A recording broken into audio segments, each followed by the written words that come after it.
सभी विद्यार्थियों का पुनः एक बार आपके अपने इस YouTube चैनल में बहुत बहुत स्वागत है। आप कक्षा 12 हिंदी विषय से अध्ययन कर रहे हैं, तो आज का वीडियो आपके लिए बहुत ही लाभप्रद होगा, क्योंकि आज के इस वीडियो में जो अलंकार 2 अंक के पूछे जाएंगे, ये बोर्ड के मॉडल पेपर के ब्लूप्रिंट पर आधारित हैं। और कौन से प्रश्न है, ये रिक्त स्थान वाले प्रश्न हैं। इन्हीं पर आज हम बात करेंगे। आपके पाठ्यक्रम में ये 5 अलंकार शामिल है, जो कौन कौन से हैं देखिए। अनुप्रास, लाटानुप्रास, पुनरुक्त प्रकाश, श्लेष, यमक। इन्हीं 5 के जितने रिक्त स्थान वाले प्रश्न बन सकते हैं उतने मैंने बनाए हैं। निश्चित रूप से आपके बोर्ड में पूरे से पूरे अंक आएंगे। शुरू करते हैं। यदि आप पहली बार हमारे YouTube चैनल से जुड़े हैं तो इसको सब्सक्राइब कर लीजिए। पहला प्रश्न कह रहा है, देखिए, कौन से अलंकार में बार बार वर्णों की आवृत्ति होती है? तो अनुप्रास अलंकार में। कौन से अलंकार में? अनुप्रास अलंकार में बार बार वर्णों की आवृत्ति होती है।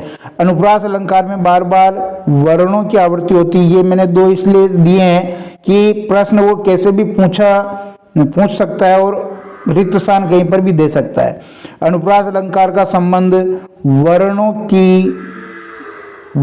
की आवृत्ति से है। ये होती की जगह से कर देंगे, या वर्णों की आवृत्ति से है। अनुप्रास अलंकार का संबंध वर्णों की समानता से है। ये इतनी तरीके से प्रश्न बन सकता है। 5वां प्रश्न देखेंगे। 5वां प्रश्न कह रहा है कि खालिस्तान अलंकार का संबंध वर्ण साम्यता या वर्णों की समानता से कौन सा अलंकार? अनुप्रास अलंकार। ठीक है। इससे पहले यदि आप लोगों ने अलंकार से संबंधित वीडियो नहीं देखे हैं तो वो जरूर देख लें। काव्य में जहाँ कोई वर्ण 2 या 2 से अधिक बार प्रयुक्त हो वहाँ अनुप्रास अलंकार होता है, क्योंकि वर्णों से इसका संबंध है। इसी प्रकार काव्य में किसी वर्ण की आवृत्ति, यहाँ क्या लिखेंगे?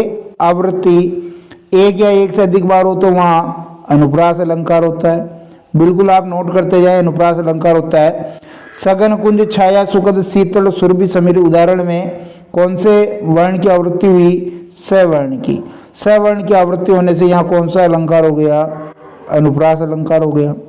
ठीक है। और अनुप्रास अलंकार के मुख्यतः 4 भेद ही हैं। 4 भेद माने गए। छेकानुप्रास, वृत्त्यानुप्रास, श्रुत्यानुप्रास और अंत्यानुप्रास। 10वां प्रश्न देखिए। चारु चंद्र की चंचल किरणें खेल रही जल थल में उदाहरण में च वर्ण की आवृत्ति हुई है। कौन से वर्ण की आवृत्ति हुई है? च वर्ण की। और साथ में ल वर्ण की भी आवृत्ति हुई है, इसलिए कौन सा अलंकार हो गया? अनुप्रास अलंकार। तरणी, तनुजा, तट, तमाल, तरुवर, बहुछाये, इस उदाहरण में त वर्ण की आवृत्ति हुई है और अलंकार कौन सा हो गया? अनुप्रास अलंकार।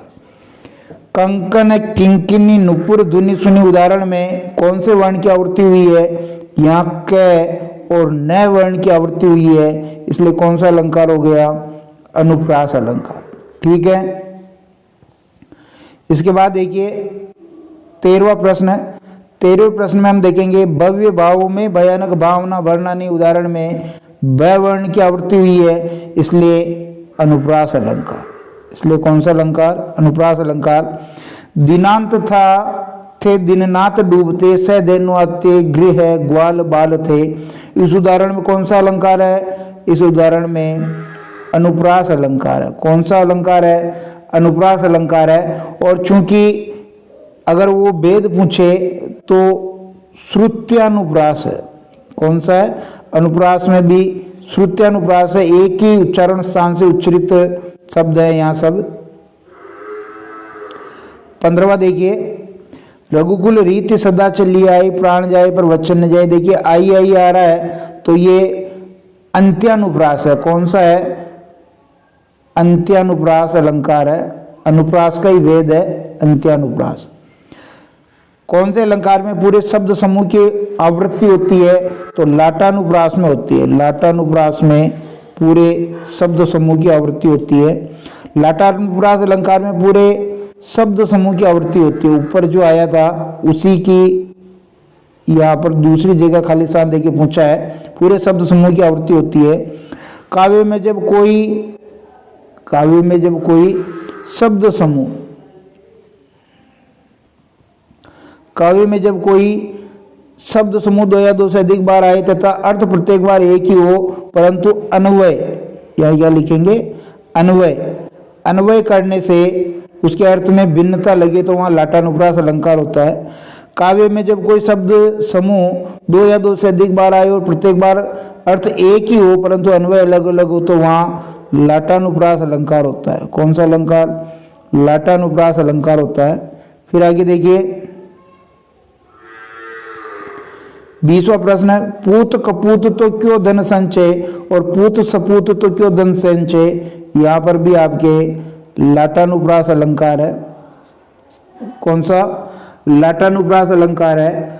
फिर 21वें में, हे उत्तरा के धन तुम रहो तुम उत्तरा के पास। यहाँ उत्तरा शब्द आ रहा है, अन्वय के कारण अर्थ अलग प्रतीत हो रहा है, इसलिए यहाँ पर भी लाटानुप्रास अलंकार हो जाएगा। फिर देखिए, पराधीन जो जन नहीं स्वर्ग नरकता हेतु, पराधीन जो जन नहीं स्वर्ग नरकता हेतु, तो यहाँ पर भी ये पूरा शब्द समूह रिपीट हो रहा है, इसलिए यहाँ लाटानुप्रास अलंकार है। श्लेष अलंकार, ये श्लेष अलंकार है जो शब्दालंकार की श्रेणी में आता है, शब्दालंकार। और यमक अलंकार, ध्यान दीजिए ये आपके सिलेबस में नहीं है इसलिए हम इसको नहीं पढ़ेंगे, क्योंकि वैसे है ये अर्थालंकार की श्रेणी में है लेकिन रूपक आपके पाठ्यक्रम में शामिल नहीं है। 25वां देखिए, काव्य में जहाँ शब्द की एकाधिक आवृत्ति हो और प्रत्येक बार उसका अर्थ अलग अलग निकले तो वहाँ कौन सा अलंकार होता है? वहाँ यमक अलंकार होता है। काव्य में जब कोई शब्द दो या दो से अधिक बार आए तथा प्रत्येक बार उसका अर्थ भी अलग अलग हो तो वहाँ यमक अलंकार होता है। शब्दों थोड़े से हेर फेर के साथ प्रश्न पूछा जा सकता है। काव्य में जब एक ही शब्द से हमें विभिन्न अर्थ मिले तो वहाँ श्लेष अलंकार होता है। शब्द एक होता है, अर्थ अनेक होते हैं। इसी प्रकार 28वां प्रश्न देखिए, कनक कनकते सौगुनी मादकता दिखाए, वह खाए बोराए जग या पाए बोराए। उदाहरण में कनक शब्द की आवृत्ति हुई, कौन से शब्द की? कनक शब्द की आवृत्ति होने से और अर्थ अलग अलग होने से कौन सा अलंकार हो गया? यहाँ भाई शब्द दो बार आया और दोनों बार अर्थ भी अलग अलग है, इसका मतलब यमक अलंकार हो गया। कौन सा अलंकार? यमक। तीन बेर खाती थी, वो तीन बेर खाती है। इस उदाहरण में भी तीन बेर शब्द जो है, तीन बेर, इस शब्द की आवृत्ति होने से और अर्थ अलग अलग होने से यहाँ पर भी कौन सा अलंकार हो गया? यमक अलंकार हो गया। ठीक है, आगे देखिए 30वां प्रश्न, यमक अलंकार के कितने भेद है? दो, सबंग यमक और अभंग यमक। कुमुदिनी मानस मोदिनी, कहीं उदाहरण में या मोदिनी शब्द की आवृत्ति हुई है, मोदिनी शब्द की आवृत्ति होने से और अर्थ अलग अलग होने से यहाँ पर यमक अलंकार हो गया। मूर्ति मधुर मनोहर देखी भय विदे विदे विषय की, यहाँ पर भी ध्यान दीजिए कौन सा शब्द यहाँ रिपीट हो रहा है? दो बार विदे है और दोनों ही बार इसके अर्थ अलग अलग है, अलंकार कौन सा हो गया? यमक।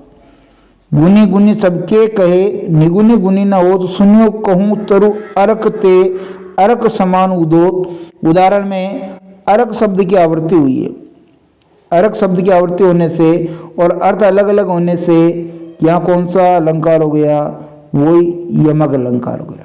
ठीक है, 34वां देखेंगे, तो पर वारो उर्वशी सुनी राधिके सुजान, तू मोहन के उर्वशी वे उर्वशी समान। इस उदाहरण में उर्वशी जो शब्द है, उर्वशी शब्द की आवृत्ति होने से और अर्थ अलग अलग होने से यमक अलंकार। 35वां देखिए, अलंकार में एक शब्द से खालिस्तान चिपके होते हैं, यानी श्लेष अलंकार में, श्लेष जो अलंकार है उसमें एक शब्द से अनेक अर्थ चिपके होते हैं। उसके बाद देखिए, काव्य में जब कोई शब्द एक बार ही आए लेकिन संदर्भ के अनुसार या प्रसंग के अनुसार अर्थ अलग अलग होते हैं तो वह श्लेष अलंकार होता है। श्लेष अलंकार में शब्द एक और उसके अर्थ अनेक होते हैं। फिर आगे देखिए, रहीमन पानी राखिए बिन पानी सब सून, पानी गए न उबरे मोती मानस चून। उदाहरण में पानी शब्द, जो पानी शब्द है वो श्लिष्ट शब्द है। पानी शब्द के अनेक अर्थ होने से श्लेष अलंकार हो गया। ठीक है। फिर देखिए जहाँ गांठ तहाँ रस नहीं, ये जानत सब कोई। उदाहरण में देखिए एक तो गांठ शब्द और रस शब्द के अनेक अर्थ होने से यहाँ पर भी श्लेष अलंकार हो गया। और श्लेष अलंकार के भी दो भेद होते हैं, अभंग श्लेष और सभंग श्लेष। इसके बाद देखिए चरण धरत चिंता करत चितवत चहु और, सुवर्ण को ढूंढत फिरत कवि व्यभिचारी और चोर। तो उदाहरण में देखिए सुवर्ण शब्द के जो हैं अनेक अर्थ हैं। सुवर्ण शब्द के अनेक अर्थ होने से यहाँ पर श्लेष अलंकार हो गया। ठीक। फिर आगे देखिए चिर जीवो जोरी जुरे क्यों ने स्नेह गंभीर, को घटी ये वृष भानुजा वे हलदर के वीर। इसमें भी आपके श्लेष अलंकार है, लेकिन यहाँ पर सबंग श्लेष है क्योंकि तोड़ना पड़ेगा। देखिए यहाँ चिर जीवो, स्नेह, वृष भानुजा और हलदर के वीर चार श्लिष्ट शब्द है, लेकिन वृष भानुजा को तोड़ने पर ही अर्थ निकलेगा, तो सबंग श्लेष का उदाहरण हो गया ये। उसके बाद देखिए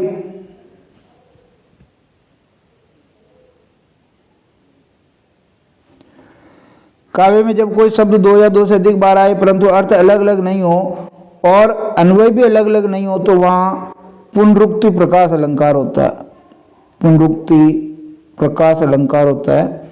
इसी प्रकार जहां शब्द की आवृत्ति बिना अर्थ बदले हो तथा अन्वय करने पर भी अर्थ नहीं बदले, वहां पुनरुक्ति प्रकाश अलंकार होता है। पुनरुक्ति प्रकाश अलंकार होता है। दिन जल्दी जल्दी ढलता, देखिए यहाँ दो बार शब्द आ रहा है, अन्वय के कारण अर्थ अलग अलग नहीं है, इसलिए यहाँ पुनरुक्ति प्रकाश अलंकार है। नीचे वाले उदाहरण देखिए घंटी बजाते हुए जोर जोर से, यहाँ पर भी जोर जोर शब्द दो बार आ रहा है और अर्थ अन्वय के कारण अलग नहीं हो रहा है, इसलिए अर्थ में कोई विभिन्नता नहीं है, पुनरुक्ति प्रकाश अलंकार है यहाँ पर। इस प्रकार ये महत्वपूर्ण 46 प्रश्न मैंने यहाँ दिए हैं, इनके उत्तर भी दिए हैं। ध्यान दीजिए 2 अंक के प्रश्न पूछे जाएंगे जिसमें से एक प्रश्न आपके अलंकार पहचानने संबंधी होगा और एक प्रश्न परिभाषा या उसकी विशेषता संबंधी होगा। तो इसी प्रकार के प्रश्न मैंने यहाँ निकाले हैं। निश्चित रूप से वीडियो आपको पसंद आएगा, इसको ज़्यादा से ज़्यादा शेयर कीजिए क्योंकि शेष व्याकरण के टॉपिक के भी हम इसी प्रकार प्रश्न और उनके उत्तर लेके आएंगे। कोई भी समस्या हो तो आप मुझे इस नंबर पर व्हाट्सएप भी कर सकते हैं। बहुत बहुत धन्यवाद।